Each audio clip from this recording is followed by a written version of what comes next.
All right, and we are live. What's going on, everybody? Welcome in. Patrick, how we doing, man, today? Colin, what's going on? We got a 9-game NBA slate to break down here. So, should be a fun one.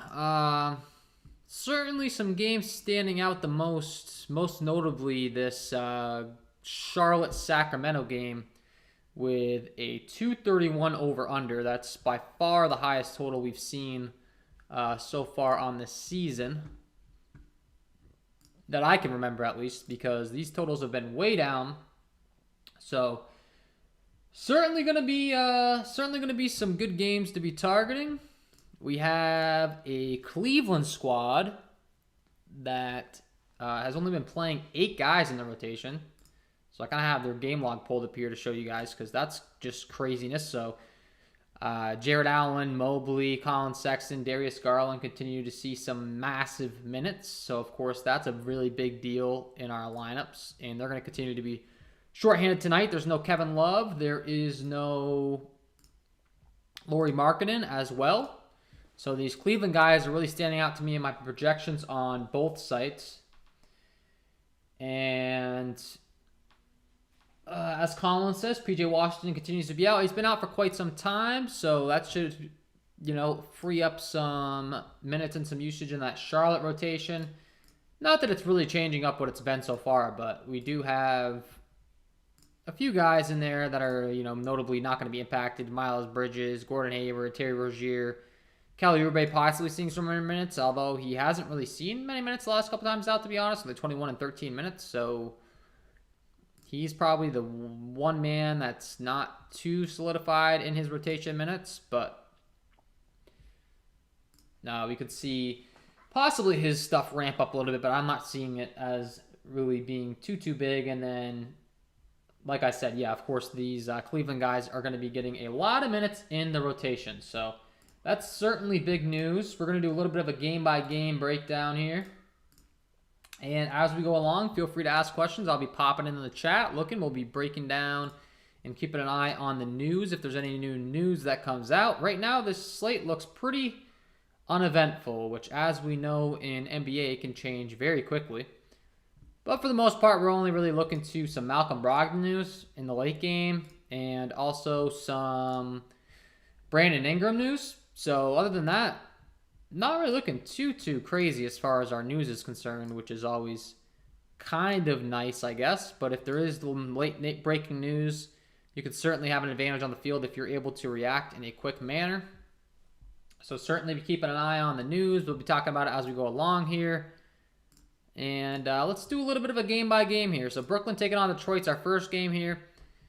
Let's see. This game right now is going to come in with a 210.5 over-under. It's a 10-point spread in favor of Brooklyn. So we do have to worry a little bit about the blowout here, because if Brooklyn's able to blow them out, of course, that's not going to tend too well to our fantasy lineups if we're paying up for guys like Kevin Durant and James Harden, because when they're out of the game, they can't really continue to give you fantasy points. So, of course, that's something we're going to have to be taking note of. But and it's not as if these guys are really grading out all that well for me, to be honest with you, in my early going here on DraftKings as far as my favorite plays in this game. There's no one that's really popping out too crazy, to be honest. I mean, LaMarcus Aldridge continues to be a little bit underpriced at 4.7, but he's constantly battling in his minutes with Blake Griffin and other guys in this Brooklyn's court. So it's like, he could certainly get you there, but is he really going to be that great of a smash play at this price tag? Probably not. And we have some other guys that have some more solidified minutes throughout this slate. So I'm not getting really too excited about anyone in this game, to be honest with you. Paul Millsap is the minimum salary on DraftKings at only $3K. So if he's able to get any minutes, that could certainly be an exciting play very quickly for you at the minimum salary. But he continues to see very limited minutes as well. So I don't really think there's anyone that you can rely on too heavily here, unfortunately. And like I said, I'm not too high in this game. The favorite guy would be Cade Cunningham at 4.6 on DraftKings. He continues to be underpriced. He's underpriced on FanDuel as well. 4.6 on DraftKings. He's grading out as a good play for me. Once again, he's been grading out as a good play all week. And the fact of the matter is, he is just too cheap.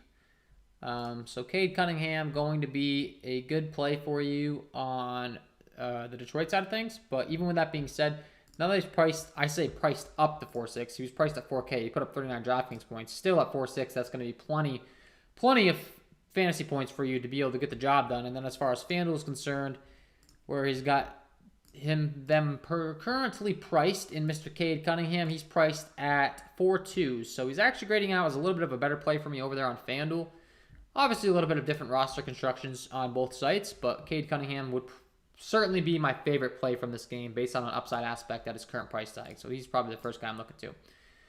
Memphis taking on Washington is the second game that we have going on, and this is another game that's expected to play at a pretty fast pace here. As far as the over-under in this one, this game comes in right now with a 221 over-under. 2-point spread in favor of Washington. Memphis' defense has been absolutely terrible to start the season out. Looking at my Patreon tools over here as far as my defensive half-court and putbacks tool and defensive transition tools, Memphis ranking dead last in points per possession rank.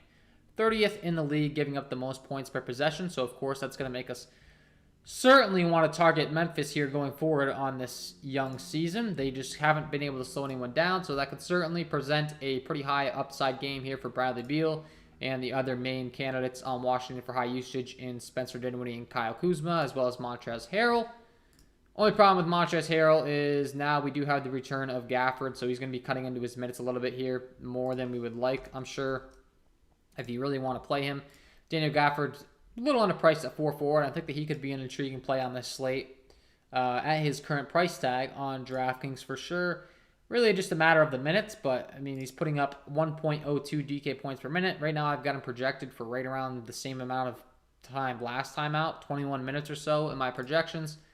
So he grades out as a pretty decent value. It's just, do we really want to go to him when we can go to some other guys that are probably going to get more minutes or have solidified minutes? Not really sure that we do.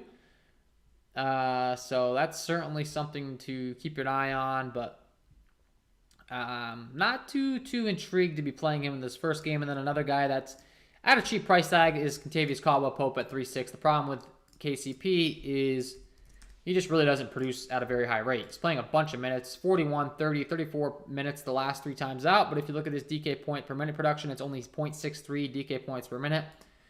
Less than ideal, but at his very cheap price tag, he could certainly have a ceiling game. And if he has a ceiling game at only a 3.6 price tag, you're going to be looking really good in your tournaments. And then we talked about how the Memphis defense has been absolutely terrible to start the season. So if there was ever a matchup for him to be able to have that ceiling game, I think this would be the one. So I don't absolutely hate playing Kentavious Caldwell-Pope in your tournament lineups here on DraftKings at 3.6. Not a terrible play whatsoever.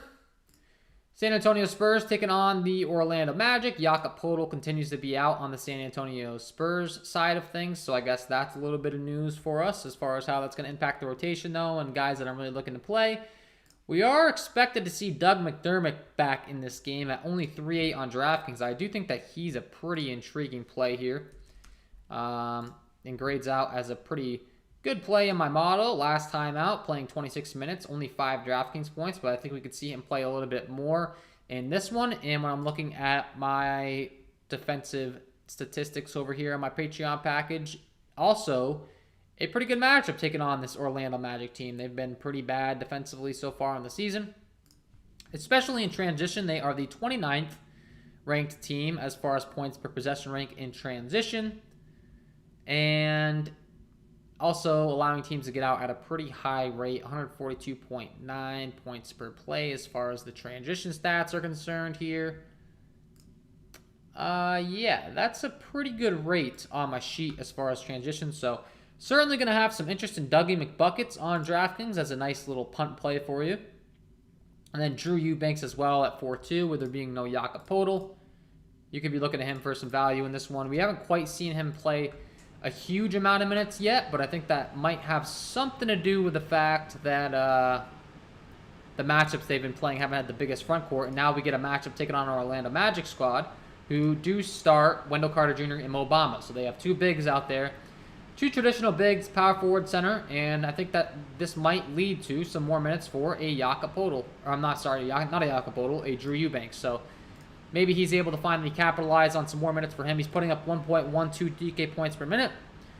Very good fantasy point producer. It's just really a matter of the minutes. And like I said, I do think this might be the game where he finally gets them.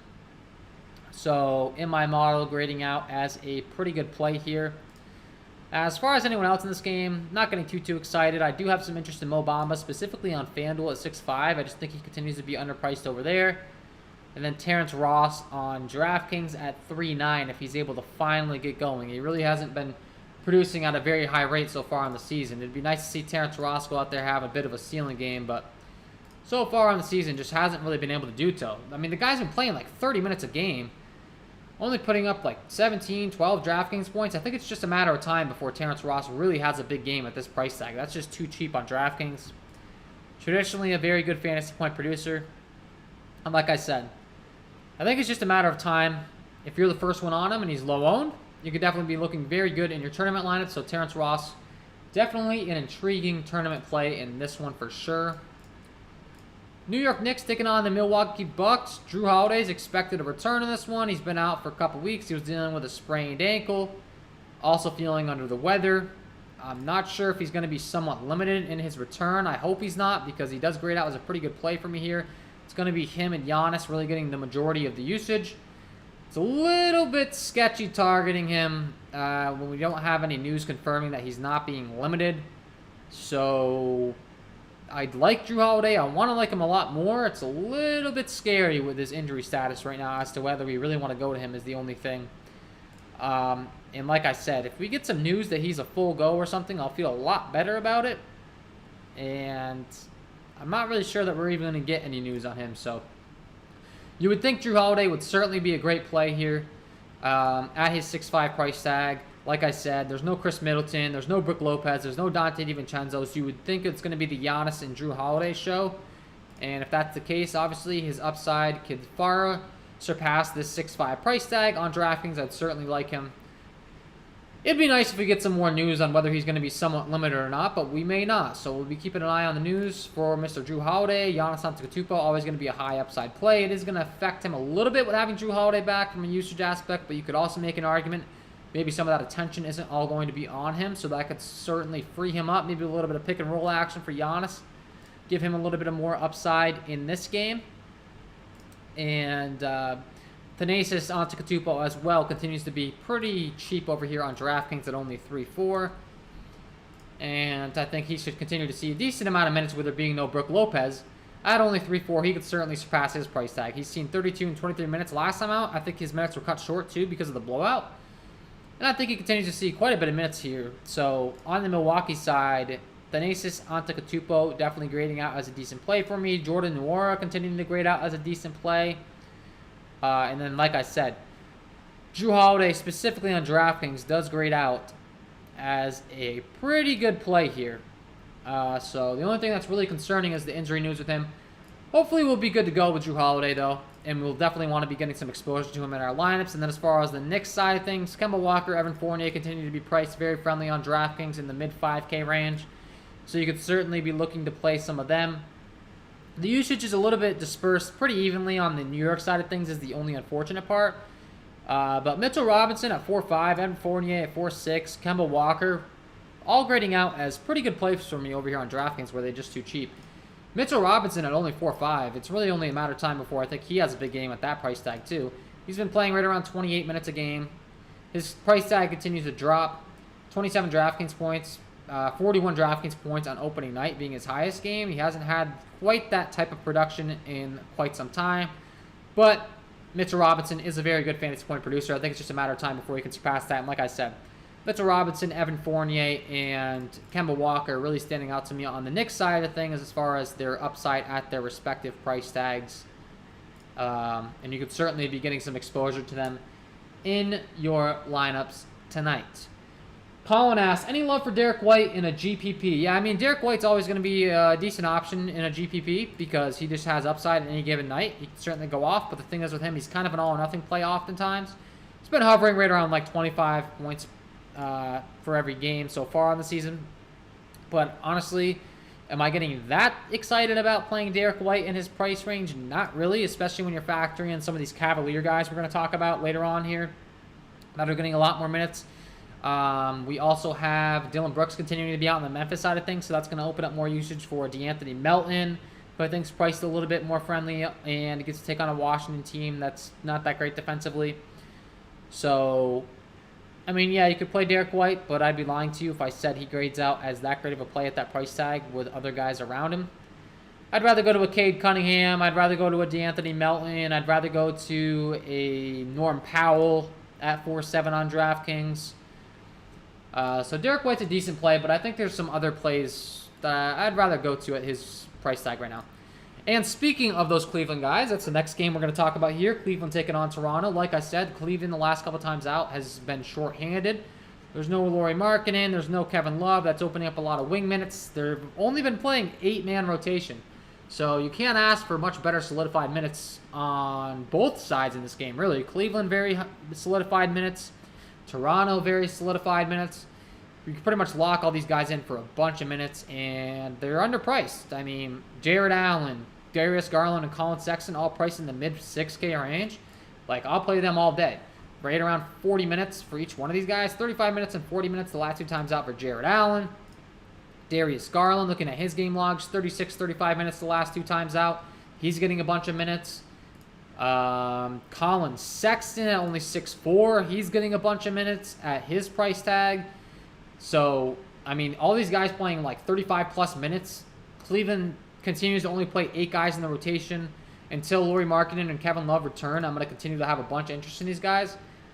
And they're just underpriced. So, you know, I'm going to continue to play them. And then on the Toronto side of things, the same rule applies. They're a little bit more priced efficiently, though. Fred VanVleet, OG Anunoby, both going to get a bunch of minutes in their rotation still. But like I said, they're priced up a little bit too much for my liking. And then the same rule can be said for Scotty Barnes, who is now going to return, and Gary Trent Jr. I mean, you can't ask for much more from both of these guys, or both sides of this game as far as your minutes being solidified. Both sides going to be playing these guys 35-plus minutes. Both sides certainly could be having a lot of interest in them for sure. Patrick asks, Scotty Barnes a good GPP play? Yeah, I think Scotty Barnes is a good GPP play for sure. As far as how he's grading out my model in this game overall on the Toronto side, I don't know if you're playing on DraftKings or FanDuel. If you could let me know. For the time being, I'm going to answer on DraftKings. On the Toronto side, let's see. My favorite play would be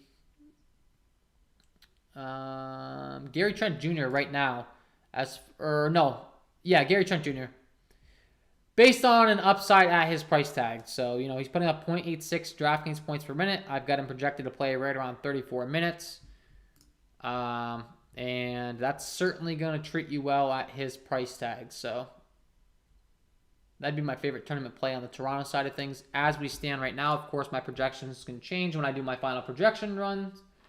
But certainly liking some Cleveland guys, Toronto guys, both sides. The minutes are so solidified. So if you're just joining the stream, which I see a few guys hopping in here, really going to like the Cleveland side of things. They continue to only play 8 guys in the rotation. Their whole entire rotation is playing a bunch of minutes. And as far as who we're really going to be looking to, it's going to be Darius Garland, Colin Sexton, Evan Mobley, and Jarrett Allen as the main candidates. Those 4 guys continuing to play 35-plus minutes, really going to be locked in the minutes, producing at really high rates. Certainly going to have interest in them in this one. And, these guys just have a bunch of upside. Albin asks, what's your 3 must-plays on FanDuel? Currently, some 3 of my top plays on FanDuel would be, let's see here. There's a lot of guys to like. I don't know my top 3. That's kind of a tough question, but De'Aaron Fox is my lock of the night. If you didn't watch my video earlier, so I love De'Aaron Fox, so he'll be my first guy I'd recommend that you play at 7-5. That Charlotte-Sacramento game is going to be at a very high pace, so I'm certainly going to love De'Aaron Fox at 7-5, so he'd be the first guy that I tell you to play over here on FanDuel. Second guy that I would tell you to play would be Terry Rozier at 5-5 in this same game. I think he continues to be underpriced over here on FanDuel and could certainly pay off in a big way in this fast up-tempo game. And the third guy that I would give you would probably be one of these Cleveland guys. I mean, I like them all a lot, so it's kind of tough. But I go with Evan Mobley at 6'2 on FanDuel. He'd be the third guy that I give you to go ahead and play. Producing at a very high rate, putting up 0.95 FanDuel points per minute. I got him projected for 35 minutes. He could play even more than that. He's played right around 40 the last 2 times out. So those would be the 3 guys that I'm looking for you to play on FanDuel.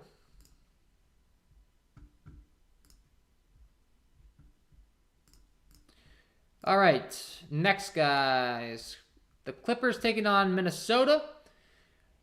D'Angelo Russell has been ruled out. That's going to give a big of a bump up in usage to a few guys on the Minnesota side of things. And one guy that I certainly think, we've talked about a couple guys so far on DraftKings that haven't quite surpassed their price tag that I'm just waiting on.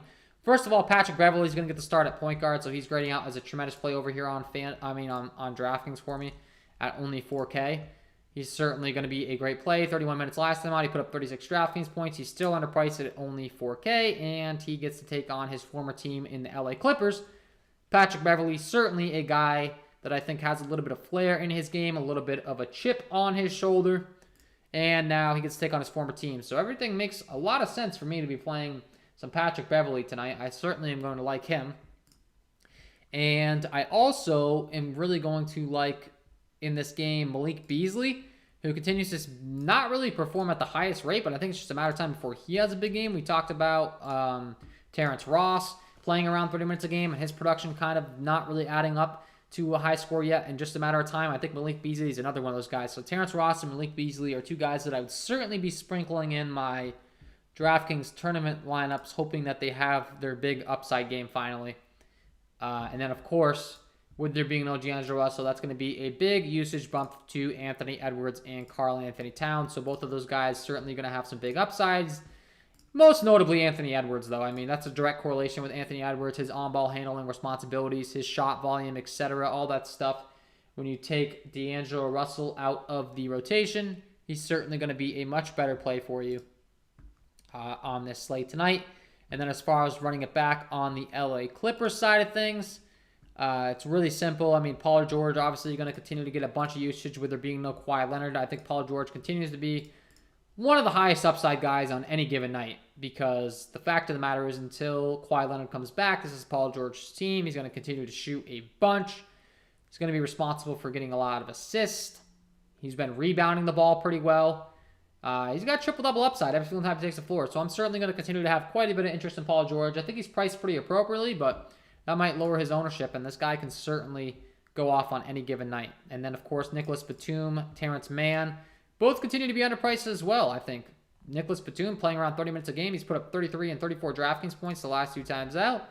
And then Terrence Mann also getting quite a few minutes, right around 30 minutes a game. He hasn't had the biggest high upside game yet the last couple times out, but I think it's just a matter of time before he goes out there and has a pretty big game as well. And lastly, Luke Kennard as well at only 4-4. So there's quite a bit of guys in this price range actually on the LA Clippers side of things that are grading out as a pretty good play. You have Mann, you have Nicholas Batum, and you have Luke Kennard. All in this same little price range in the mid 4K range, all of which certainly have enough upside to surpass their price tag. So those 3 guys certainly making a lot of sense for me on this slate tonight. Next game on the slate, we have the New Orleans Pelicans taking on the Golden State Warriors. We're still waiting on Brandon Ingram news. I tend to think that Brandon Ingram is going to return in this one, so I'm certainly waiting on that news to come out, but he's been out for quite some time. It just kind of feels like this is the game where he returns. We got some news on Jaylen Brown being ruled out tomorrow. That has nothing to do with tonight. That doesn't really help our case. But yeah, if Brandon Ingram's back, obviously that's going to hurt the other guys in this Pelicans rotation. And Jonas Valanciunas, Devontae Graham, Nickeil Alexander-Walker, Josh Hart, all those guys will be taking a pretty significant hit here. But on the other side of things, this game currently has a pretty large spread. It's a 9-point spread in favor of the Golden State Warriors. If Brandon Ingram comes back, I do think it's a far more likelihood that this game stays close. So that could certainly help our case as far as, the game staying close and these guys actually reaching their upside. And I think that Brandon Ingram could possibly be a lot lower owned than he should be, returning from injury at 8-1, maybe someone's not quite ready to be playing them in their lineups, and then you could be going to a Brandon Ingram at some pretty low price tags here. So certainly going to have some interest in him if he returns strictly from an ownership aspect. But then, like I said, it's probably going to hurt a lot of guys on the Pelican side. And on the Golden State Warriors side, their rotation is pretty deep as well.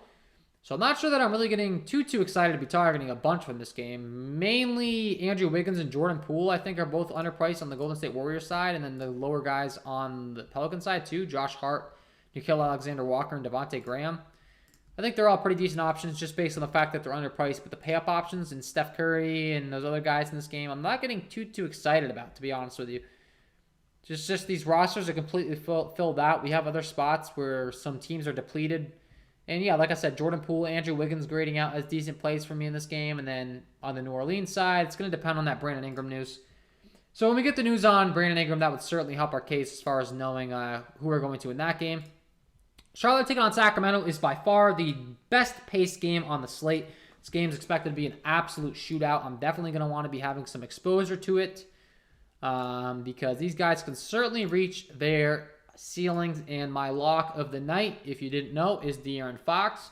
So I guess we'll kick things off with him at 8-4 on DraftKings, at 7-5 on FanDuel. Specifically on FanDuel, I mean, De'Aaron Fox is just too cheap at that 7-5 price tag. Absolute lock for me, and I like him a lot over here on DraftKings as well. In this fast up-tempo game, I think he could certainly have a ceiling game here, and I'm definitely going to have a bunch of interest of playing him in my tournament lineups. And not to mention the Charlotte side has been very bad defensively, so both sides have been pretty bad defensively. I think this game's just going to be an absolute track meet up and down the floor. We're going to want to be playing the top productive guys on each respective side because I just think it's going to be that fast of a game. We haven't seen anything even close to this so far in the season as far as totals at a 231 over-under. So if you don't get exposure to this game, you could be in trouble pretty quick here. I'm certainly going to like De'Aaron Fox a lot. He's my lock of the night. I like Miles Bridges a bunch, Gordon Hayward a bunch. Now, of course, these price tags are a little bit different on each respective site. Specifically on FanDuel, guys like Gordon Hayward, Terry Rozier just are way too cheap in my opinion, but I also like them over here on DraftKings. Just grading out as really good plays over there on FanDuel. As far as DraftKings is concerned, looking at my top plays in this game, you could play Davion Mitchell at only 3.8 as well. I just think he continues to be underpriced. But then Cody Martin at 3.5, another guy you could be looking to on the cheaper end on DraftKings in this up-tempo game. Guys not getting the most amount of minutes, but if there was ever time for them to reach their ceiling, this would be the game to do so. Cody Martin's been getting 25 minutes, 27 minutes, going to be in a very extremely high up-tempo game. So obviously, if there was ever a time for a low-producing guy to reach his ceiling, and the thing is, Cody Martin's putting up 0.87 DK points per minute. It's not as if he's not really producing at a pretty high rate. He's doing pretty well. So certainly have interest in him on the cheap end of things. And then Rashawn Holmes at 6.5, I think, continues to be underpriced. You could certainly play pretty much anyone in this game. But, I mean, De'Aaron Fox, of course. And then we're also going to have to factor in some of these other cheaper guys. Halliburton at only 6.1 on DraftKings is really cheap. This guy's been playing mid-30s minutes. Up-tempo game once again. Certainly like him a bunch. Buddy Hield's only 5.7. He hasn't been getting quite the minutes, though. So I probably would lean Halliburton if I had to pick between those two. And then, of course, LaMelo Ball, De'Aaron Fox, both point guards. Going to be involved in all aspects of the game. And this game is going to be at a very fast pace. It's not rocket science. Faster pace, more rebounds, more opportunities, more point scoring opportunities, all the above. Last game on the slate, we have Malcolm Brogdon listed as questionable. That's certainly some big news. If he's out, TJ McConnell will probably start in the starting five. It's going to be a big bump up in usage to guys like Domantas Sabonis, Karis LeVert, Duarte, Miles Turner. So all those guys will get a big bump up in their production. And then on the Portland side of things, Norman Powell returned from injury. He's been back for a couple games now. And he continues to be way too cheap on DraftKings. He's only 4.7, so Norman Powell certainly grading out as a tremendous play for me over here on DraftKings. And a guy that I would certainly want to have some exposure to in my fantasy lineups. So yeah, that's a little bit of a game-by-game breakdown, guys. I'm going to be keeping my eye on the chat. If you have any questions, feel free to ask them, please. We'll be keeping our eyes on the news here as well. Reviewing some stuff. We'll do a little bit of a run back on both sides. We'll be keeping our eyes out on the starting lineup news that's coming out. Raptors going to start Van Vliet, Trent Jr., Barnes, Anunoby, Achiuwa, so no surprises there. McDermott's back in the starting lineup for the San Antonio Spurs. Like I said, I certainly do think he could be an intriguing play over here on DraftKings. And De'Aaron Fox is my lock of the night, in case you didn't see the video earlier. He's definitely going to be a good play. Patrick asked, what center should we target on DraftKings? Just let me get some water, and I'll answer that right now. Centers on DraftKings. Let's see. Top centers on DraftKings. Right now, my top guys at the center position. Based on an upside at their price tag, Miles Turner at 6K is certainly grading out as a pretty good play for me over here on DraftKings, specifically at only 6K. So he'd be the first guy that I'm looking to at his price tag. I think that's just way too cheap for his upside. He's put up 41, 38, 57 DraftKings points. And he's only 6K, so he's certainly a guy that's standing out to me on DraftKings. There's a couple guys with multi-position eligibility that are a little bit on the cheaper side. Jaren Jackson Jr. and Bobby Portis, both guys that are pretty underpriced, that produce at pretty high rates. It could certainly pay off for you in your tournament lineups, but not necessarily saying that you have to play them at the center position, but they're two guys you could be looking to.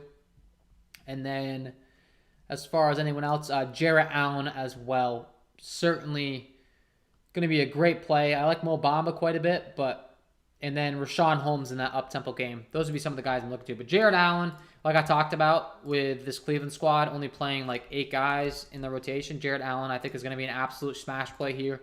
Certainly going to like him quite a bit. And then, yeah, some of those other guys I talked about. Rashawn Holmes, Miles Turner. I think my 2 favorite plays for their upside at their price tags are going to be Jarrett Allen and Miles Turner for sure. I think Jarrett Allen and Miles Turner could just absolutely smash their price tags over here on DraftKings. So I certainly like both of them from an upside aspect for their respective price tags, Patrick. So hopefully that answers your question good. Patrick says Beverly will be a popular option for sure. Yeah, I mean, Patrick Beverly should be a popular option. Like I said, I really like the fact that he's playing his former team. If you're new to NBA DFS, sometimes it can be a bit of a reality TV show. And I'm like not kidding. If you keep your eyes on some of the beef around the league, sometimes that can pay off.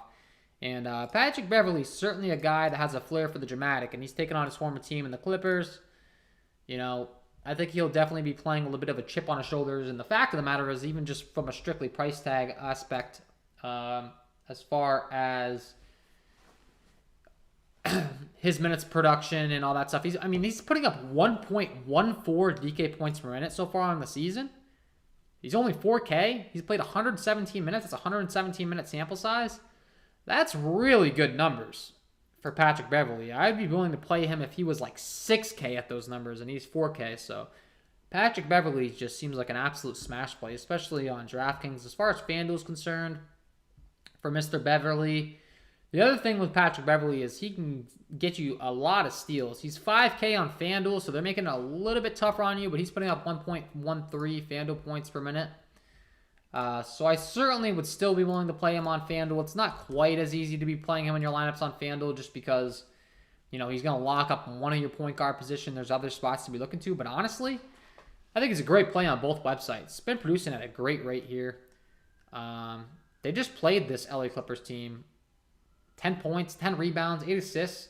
He only had 1 block and no steals. And typically, he's good for a few steals. On FanDuel, you get 3 points per steal.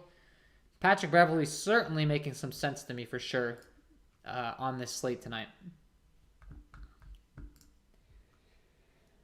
Colin asks, stacking Mobley and Allen limit my upside on DraftKings. I mean, yeah, you could make an argument that somewhat does limit your upside, but the fact of the matter is they're still playing 35 minutes plus. They're both locked into a bunch of minutes. And you don't necessarily get that guaranteed lock of minutes out of a lot of guys when you're targeting. 7-2 for Mobley, 6-6 for Allen. Yeah, I mean, you can make an argument that you're limiting your upside. We talked about some other guys that I like in these 2 positions. So maybe just play one of them and fade the other. Not a terrible idea. Talked about like a Miles Turner at the center position. So maybe you play him instead of Jarrett Allen and play Mobley at your power forward spot. And then we also have a guy like a Mo Bamba who's priced similar to Mobley, so he could be an interesting pivot off of him. Let's see. Mo Bamba's priced at 7-1. So you could certainly play Mo Bamba maybe instead of Mobley as a pivot, or you could play all three of these guys, honestly, if you wanted to. But yeah, I guess you're somewhat limiting your upside. But the fact of the matter is, Cleveland's really shorthanded. They continue to only play 8 guys in the rotation. So do I think you're absolutely crazy if you want to play Mobley and Jared Allen? No, I don't, because they're going to continue to just see massive minutes. So yeah, technically you are limiting your upside a little bit, but I'd be willing to bypass that for the fact of the matter that you're locked into the minutes because Cleveland's so shorthanded if you really like both the plays. All right, guys, looks like we got about 15 people in here, 8 likes. If you enjoyed the content so far, if you could please leave a like. I'm going to continue to go along this slate. Would greatly appreciate it. If we can reach up to 20 likes, that'd be great. I guess that'd be a nice first goal for my live streams. This is about my 4th or 5th live stream, so looking forward to continuing to do these with you guys. Hopefully you're enjoying. We haven't had the craziest amount of news so far. Yesterday's slate was pretty exciting when we got that Donovan Mitchell news. We got the jam on a bunch of Utah Jazz value. So far, not exactly the most exciting, news so far, but we're waiting on it. We're certainly going to have, I guess we could touch on the news that we do have. So, there's always going to be an edge to be had. I'm always looking to help you guys out with that edge. And currently, we're waiting on Malcolm Brogdon news. So that's certainly going to be some big news in the Indiana rotation. That's going to bump up some guys. And that's in a late game. So you could plan your lineups around Malcolm Brogdon possibly being out and get a little bit of an edge. We're also waiting on that Brandon Ingram news. You could plan your lineups around him being out. And something that's an interesting strategy for you guys to employ here, if you're looking for a big edge, is just go ahead and play the guy that's questionable. And then if he gets ruled in, you get him very low owned. And if he gets ruled out, you can just pivot off him to some of those value plays and then fill in the rest of your lineups. So for instance, I just play Malcolm Brogdon in my lineup. And then if we find out that he gets ruled out, obviously he's in the late game that he's in. And if he gets ruled out, you can pivot to some other guys like a Domantas Sabonis, like a Karis LeVert, like a Miles Turner, like a Chris Duarte, like a TJ McConnell. And, still have room to go to other places. Now, with that being said, you're going to want to like some of the pay-up options in the late game if you're going with that strategy, of course, because, if Malcolm Brogdon gets ruled out, you're obviously going to be going down to the value in TJ McConnell and some of these other guys like Karis LeVert, etc. So you're going to want to pay up for some guys. And I certainly think that that's possible with this late game. LaMelo Ball, De'Aaron Fox, Miles Bridges, the guys we talked about in this very fast up-tempo game in Charlotte, Sacramento. Those are all guys that I would certainly be willing to pay up for, and they all have a bunch of upside.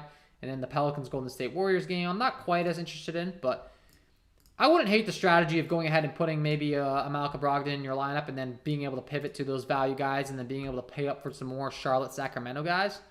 I think that could pay off for you pretty big on this slate tonight specifically. It just so happens that the fastest pace game is the last pace game. And you could get my lock of the night in your lineup in De'Aaron Fox. He's only put up 29, 35, 31 DraftKings points the last couple times out. Hopefully that keeps his ownership low. Maybe some people aren't quite as high on him as they should be. He's in the fastest up-tempo game. As far as production on the season so far, he's putting up 0.93 FanDuel points per minute. As far as DraftKings is concerned, let's see, for De'Aaron Fox, he's putting up 0.96 DraftKings points per minute. And I certainly think that he's going to be putting up a lot more than that in this fast up-tempo game tonight. So I'm certainly getting excited to play my lock in De'Aaron Fox. Hope you guys are playing some Fox too.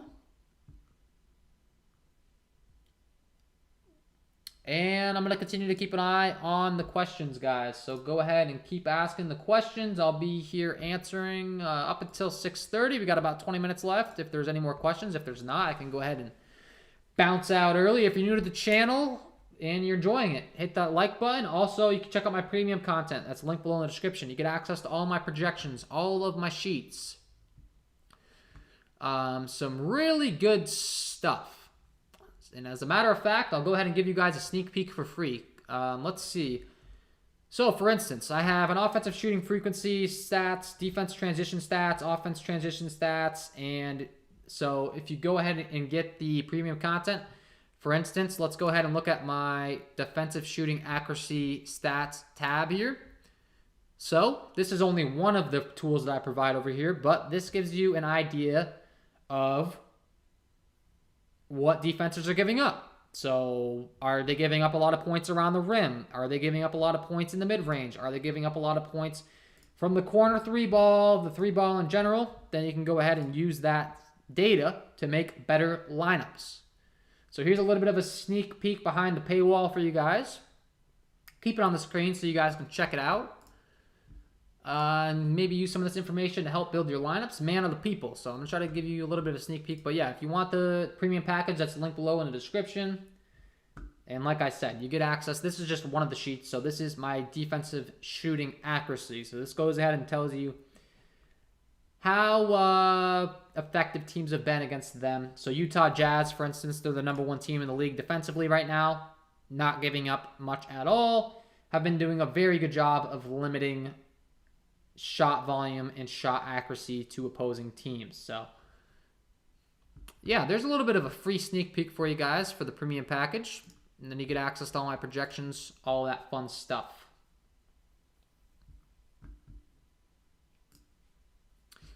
And let's see if we have any more news here. The other thing is you get access to my core plays, and you can ask me questions all the way up until lock in the Discord chat, which I know a lot of people have been enjoying. So yeah, guys, keep an eye on the chat here. If you have any more questions, please let me know. And I'll be answering your questions all the way up until lock. I will gladly answer them. Please ask questions. Keep this stream. I like the interaction on these streams. It's cool. I've done a lot of pre-recorded content before, so I'm looking forward to continuing to do these streams for you guys and ask any and all questions. I'll be answering them here. We got about 15 minutes left. If there's no more questions, I might sign off early. But if you have some questions, please ask them. A little bit of a review here. Some of my top plays on DraftKings. I think Jaren Jackson Jr. could have a big game at 5.6 on DraftKings at his respective price tag. I think that's just too cheap. Taking on this Washington squad that's not good defensively. His only issue is his foul trouble. So hopefully he doesn't get in any foul trouble here. But if he doesn't, he has a lot of upside. Bobby Portis at 4.7 grading out as a good play for me on DraftKings too. Norman Powell at 4.7 coming back, getting starting minutes, and DraftKings just continues to keep him a little bit too underpriced. So you could certainly be playing him. Patrick Pittman asks value picks. Yeah, I don't know which website you're playing on. If you can give me your website, that would certainly help me out to answer that question. Just tell me if you're playing on DraftKings or FanDuel, and I can give you 3 of my top value picks on the slate.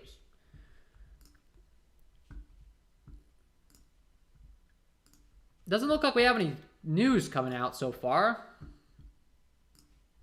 Going to be a bit of an uneventful Friday slate, which I maybe spoke too soon because we never know, but it's just a little strange. We're not really getting the crazy amount of news, especially with how many games we have. I mean, we have 9 games, so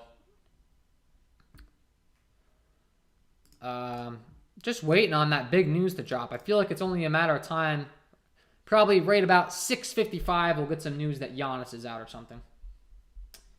Colin asks, thoughts on Poole on DK? Yeah, I certainly like Poole on DK. I talked about him in that game. I think that I would much rather be going to a Jordan Poole and Andrew Wiggins in that game than paying up for Steph Curry. I just think that their respective price tags are much more affordable. Now, with that being said, Jordan Poole's priced right around 5.8, and I do have some other guys I like a little more. But yeah, I do like Jordan Poole. I do like him. You know, I certainly do like him at 5.8. Put up 47 DraftKings points last time. You definitely have a big game. Patrick says DraftKings. All right, so you want some value plays on DraftKings. Yeah, DraftKings, I don't know if you're playing cash games or tournaments, but some of the top value plays, my top overall value play would be Patrick Beverley at 4K.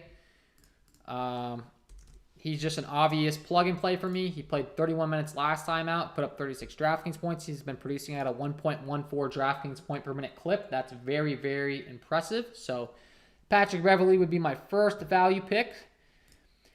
Second value could be Thanasis Antetokounmpo at only 3-4 on DraftKings over here. He's going to continue to get quite a few minutes with there being no Brook Lopez.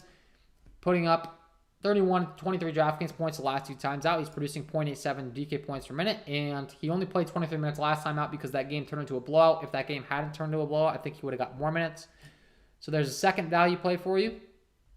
And my third value play for you would probably be, I mean, there's a few guys in this range. It's kind of tough, but we'll go with a Norman Powell. I'll consider Norman Powell a value play. He's just way underpriced for a starter. He's only 4.7. He's playing like mid-30s minutes, so I would certainly consider that a value. I know he's not the cheapest guy in the world, but yeah. Norman Powell, Patrick Beverley, and Thanasis Antetokounmpo are 3 great value picks for you there.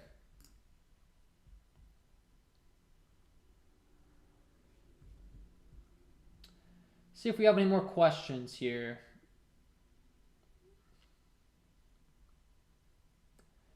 Nothing so far, guys. If you enjoyed the content, hit that like button. Looks like we got about 15 people in here. We got 11 likes, so if you could just take 1 second, I'll gladly answer any questions you have. We'll be here for about 10 more minutes. Then I'm going to hop out, upgrade my projections, upgrade my core plays, update, I should say. All that fun stuff for my premium package. So if you are interested in my premium package, that's linked below in the description. Certainly would encourage you to get it if you're playing NBA DFS every night. If you're just playing NBA DFS for fun, you're not playing a lot of money, don't get the premium package. I'm not trying to give that to you guys because I provide free content here as well. But if you are playing a decent amount of money and you're playing every night, I mean, guys, it's only $19.99 a month, and you should make that back in one night. I mean, I'm pretty confident I can win you $20 pretty quickly. Then you get to ask me questions, all that fun stuff. Certainly think it's going to be a great value for you. Luciano asks, sorry if I pronounced your name wrong, I think that's it. Holmes or Barnes for Sacramento on FanDuel? I'll tell you right now, Holmes or Barnes on FanDuel. Let's see.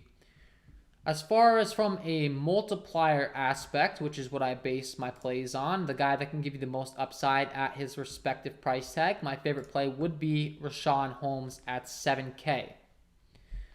He grades out as a better point per dollar upside play in comparison to Harrison Barnes, who's priced up at 7.7. But I like both those guys a lot. I like this game a lot. This game is going to be the fastest up-tempo game on the slate, and by far, and one of the highest total games we've seen on the season so far. In a season where we haven't seen the highest total games, this one comes in with a 231 over-under, which is a very, very high total in comparison to some of these other games we've been seeing. So my official answer to you would be Holmes. I do like Holmes a lot more based upon my projections, but I would be lying to you if I said I didn't like both. So certainly like both of those guys. Colin asks, you fading most of the 10K studs? Yeah, I mean, if you watch my content for a while, I always say I typically play on either FanDuel or DraftKings. I play on both sites, but on a nightly basis. I only play on one website because when I play on both, it just seems to get too crazy. You know, I'm updating my projections. I'm providing content on Patreon. So tonight I will let you know that I'm playing on FanDuel specifically.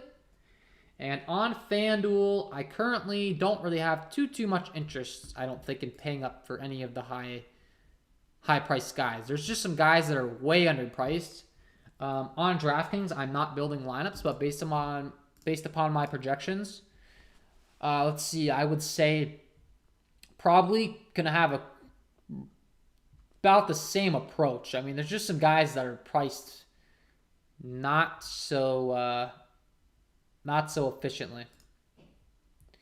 I mean, if I'm paying up for a guy that's 10K or above on DraftKings, I think that it would have to be Paul George, because I just think at his respective price tag and his role in this team, there continues to be no Kawhi Leonard. His usage is going to continue to be very high, and for that reason, his upside is going to continue to be very high, and his price tags come down from 10.9 to 10.4, which might not seem like a big deal, but when you're paying a big price tag for a guy, those extra couple hundred can go a long way for you in tournaments. So Yeah, I think that most likely my approach is going to be to do a little bit more of a balanced build with some of these guys we talked about, like the Cleveland guys getting a bunch of minutes, Toronto guys are getting a bunch of minutes.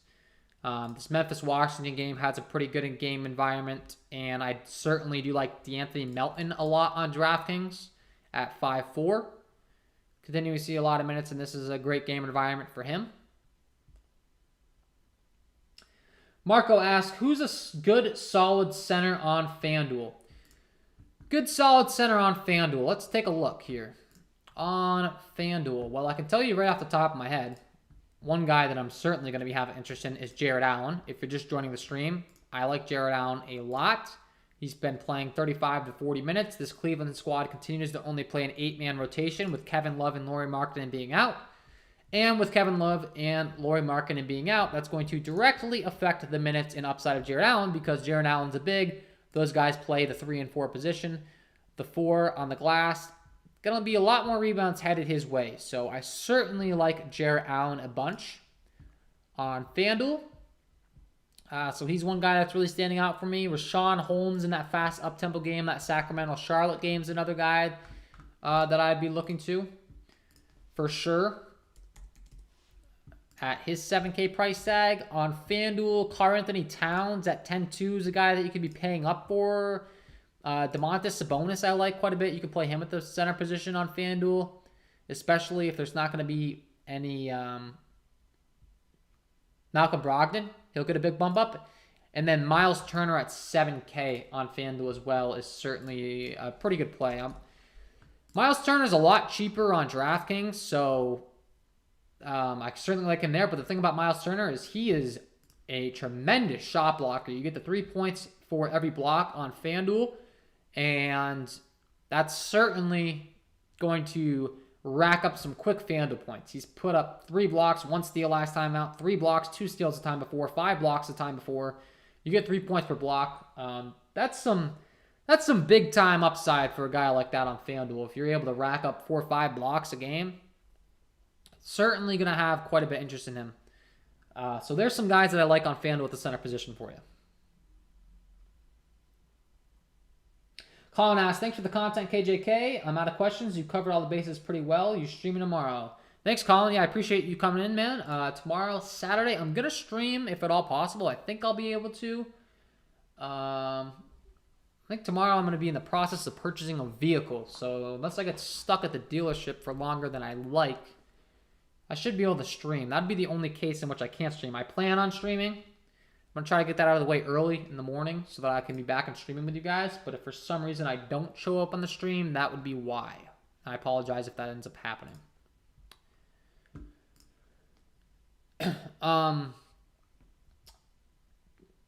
Banks Larry asked, do you like Sexton tonight? Yes, I do. I do like Colin Sexton. I like a lot of these Cleveland guys. And I certainly like Colin Sexton. I don't know which website you're playing on, but to be honest, I like him on both, so it doesn't even matter. I like him on FanDuel. I like him on DraftKings. He's continuing to see mid-30s minutes. He hasn't really had the biggest upside game, but these Cleveland guys are going to continue to see a bunch of minutes. I certainly like both guards. I like Colin Sexton a bunch. I like Darius Garland a bunch. So I do like Colin Sexton tonight. Patrick asks, Killian Hayes was ruled out in Detroit. Does that matter? Yeah, I mean, that does matter. That's going to impact the rotation quite a bit. Killian Hayes is a guy that receives quite a few minutes. So the fact that you're taking him out of the rotation, he plays about 30 minutes a game. That's obviously big news, and that's going to open up some value with Corey Joseph. So, yeah, that is some relevant news. Corey Joseph, priced all the way down to 3-3 on DraftKings, becomes a pretty good play here. With there being no Killian Hayes, that's certainly going to bump up his usage and the rest of the rotation as well. So not only does that affect Corey Joseph, but that's also going to give some more usage to the rest of the guys in the rotation, such as one of Corey Joseph, of course, because he's most likely going to be starting now. And then Josh Jackson should see a little bit more usage as well. And then Jeremiah Grant, Sadiq Bey, Cade Cunningham are all going to see a bump up. So, yeah, that's certainly some news. Tap My Life asks, like J-Val on FanDuel. Yeah, I like J-Val. The problem is J-Val's price tag continues to go up, and there's a high chance that Brandon Ingram returns tonight. So I like him, but I think there's some other guys at their respective price tags that I would rather be targeting.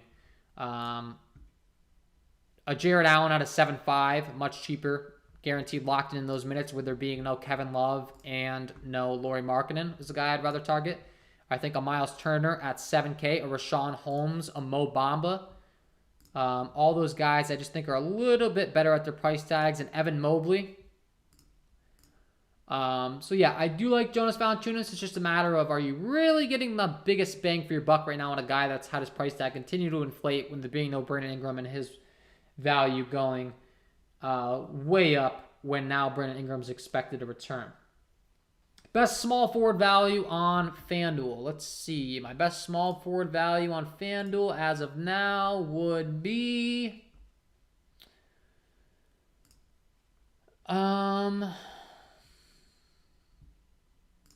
well, based on a minutes upside and value, I would have to go with Andrew Wiggins at 6-1 as being my top value right now.